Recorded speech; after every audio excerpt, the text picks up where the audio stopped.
Hello everybody, it's the Crypto Guru here, and in today's video I'm going to be showing you all how to set up Storj. So if you haven't seen my video on hard drive mining and the three best options in hard drive mining, I encourage you to go look at that video, and it kind of just explains what the three different options are and what they are actually doing, because hard drive mining doesn't quite make a lot of sense when you think of, CPU or GPU mining. So Storj actually is a renting service. So you rent your spare space out, and that is actually what it's doing. It's not really mining anything. It's just kind of called hard drive mining because it's an easier term to understand when you compare it to something like GPU or CPU mining. So to set it up, you're simply going to go to storj.io, and then you're going to click on Rent Your Drive, and then you're going to click on download here, and it will lead you to the GitHub page. So on this page it has the different source codes available, and I choose the 64-bit installation of Windows because that's what I have, and that's what I think most of you all will have. If you do have something different in a different system set up, then you can choose one of these others, but for this tutorial I'll be going through the Windows installation, and this installation would work on the 32-bit version as well. So once you've installed that and you got that up and running, it will pull up a page that looks like this, and then you'll just click Start Setup. We don't want to do the experienced user because it just adds more difficulty to the process. So you'll click on that, and the first thing you need is a payout address. Now, the important thing to understand about Storj is that it is a Ethereum token, so it doesn't actually kind of exist by itself. It exists with Ethereum. So you are actually going to be putting in an Ethereum wallet here. So my Ethereum wallet is this code right here. That's my address. And you can see the three different services that they recommend to use with Ethereum. And I'm going to be showing you all my Ether wallet because that is the easiest that I found to actually see and get and use your Storj tokens. So you go to my Ether wallet, and you can see in this one that I have set up, I already have some Ether here. It's important to have a little bit of Ether in your wallet because that is actually how you will pay the transaction fees. So you still have to pay for the fees in Ethereum.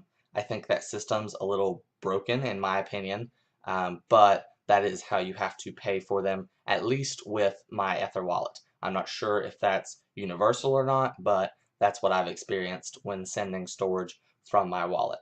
So to actually see your tokens, you'll have to come down here to token balances, and then there is a way to add a custom token, but I'm not going to go through that today. There's steps right here to follow. It's pretty simple. So what you do is you load your tokens, and you can see it's got a big long list of tokens, and then you actually need to click Show Tokens, and then it will show you all the different Ethereum tokens that exist. You'll just scroll down until you get to Storj, and if I can find it right here. So you can see I don't have any in this wallet. They pay about once a month, so you don't get frequent payouts, but you do get payouts. Haven't really had any issues with that. So this is where it will tell me how much Storj I have when I do get paid with my renting the hard drives. So that's how you use my Ether wallet. The experience might be a little bit different on a different wallet, but it's pretty simple, and you should be able to just do a quick Google search and find out how to do it on your wallet. I don't know if it's supported on every wallet, so I would recommend using one of these three just in particular. So that's pretty much how you do the wallet. Once you get that, you just click next, and now you're going to be choosing the storage location. So the important thing about the storage location is you don't need to touch it. I don't know if they track this or how they track this, but I'm pretty sure if you try to tamper with the files in any way, that includes copying and pasting them somewhere else, that counts as tampering, and that kind of foregoes any profit that you would get from drive sharing. Now, those files are encrypted, so it's not like you're going to get much from them, but that is important to keep in mind, is that you don't want to be touching these. So I usually just make a folder. It's really simple. This one's called Storage Rent. And once you select the folder, that's it. You select the location, and then you're going to tell it how much space you want to offer. So for this, since I'm just testing it, I'm going to be doing 2 gigabytes. I usually do basically as much as I can, but when I'm doing it on a system that I use, like this one, I would never do more than like 20 because I only have 28 here. So I want to give myself just a little bit of room if I'm working on a document or something.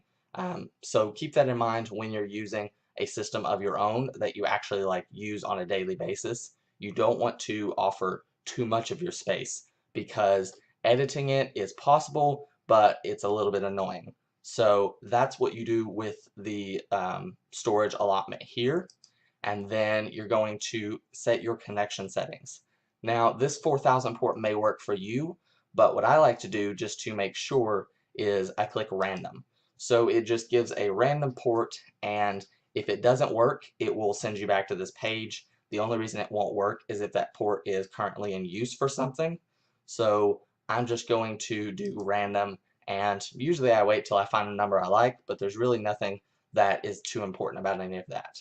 So once you get that, you just click next, and that's it for setting up your first drive to be shared.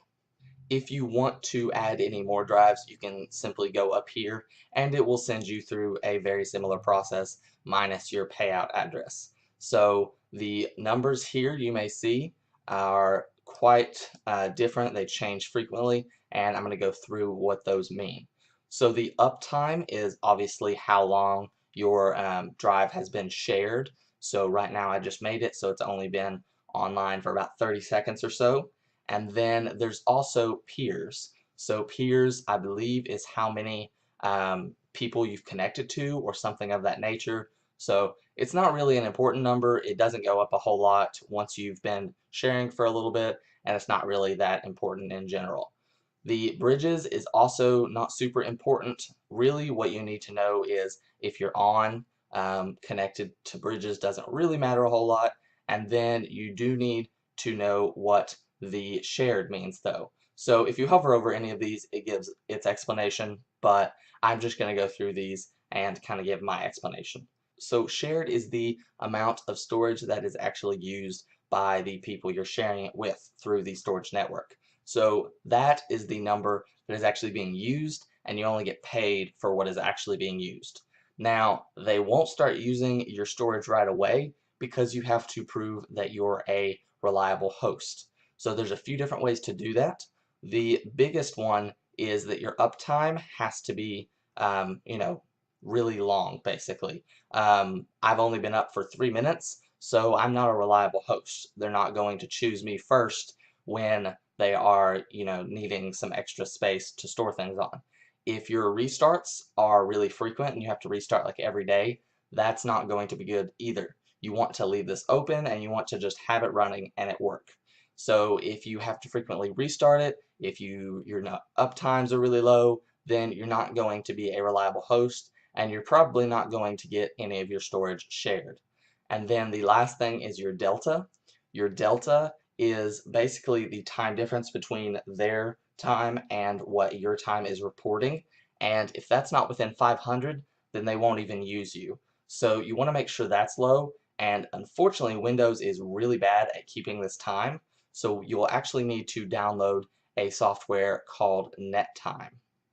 So this is the NetTime software, and you can see the downloads are right here. They do have a couple alpha versions. I recommend the stable version just because you don't want it messing up, because then that'll mess up your storage drive. And you can see any questions you have.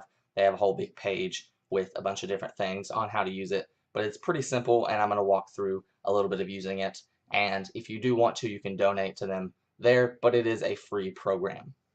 So once you download and install the NetTime application, this is what it's going to look like. So once you go into settings, you can see it's already got the proper URL set up, so you don't need to touch any of those. You don't need to play with any of the port numbers, but I would set the update interval to 15 minutes. I believe that is the most quickly that can be reset. I don't think it'll allow you to put in any smaller number, but basically that's how frequently the time is updated, because basically what happens is over time Windows kind of lags behind and the timing is a little bit off. So because of that, it needs to be reset, and this just resets it every 15 minutes. So if this is not already 1 minute, I would change that to 1 minute. You can change any of these numbers if you want, but I'm pretty sure that those are the defaults, so I wouldn't be touching those unless they are different on your screen. Then you might want to change them to what you see on mine.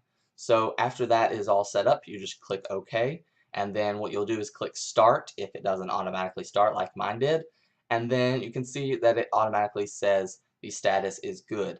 So it tells me what my offset is, what the lag is, and if there are any errors. So in a few minutes it will reset this delta right there, and that will keep my delta within the appropriate limits. Now if I wanted to just go ahead and reset it instead of waiting for this next attempt timer, then I can just click Update Now, and that should go ahead and update the delta.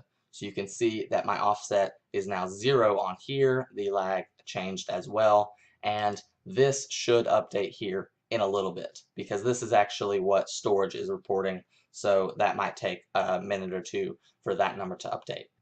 So that's pretty much it when it comes to setting up Storj.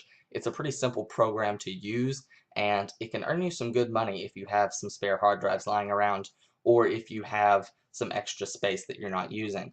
Again, keep in mind you do want to have this program running in the background or whatever. You need to keep this up, though you can minimize it, but it does need to be up and running.